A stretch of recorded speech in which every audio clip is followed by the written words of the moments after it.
நம்மளுக்கு என்னதான் ஹிந்தி தெரியாது போடா. சில ஹிந்தி சாங்ஸ் எல்லாம் கேட்கும்போது நம்மளுக்கு பாட்டு புரியுதோ இல்லையோ அது சாங்கு கேட்டு நம்ம வைப் பண்ணியிருப்போம். அப்படி வைப் பண்ணக்கூடிய ஹிந்தி சாங்ஸ் தான் என்னென்ன இந்த வீடியோவில் பார்க்க போகிறோம் வாங்க.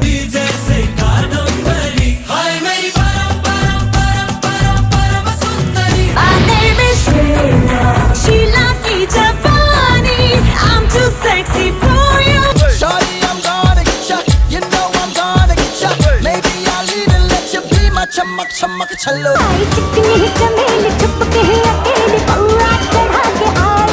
तुझ में रब दिखता है यारा, मैं क्या करूं। साड़ी के फॉल सा कभी मैच किया रे।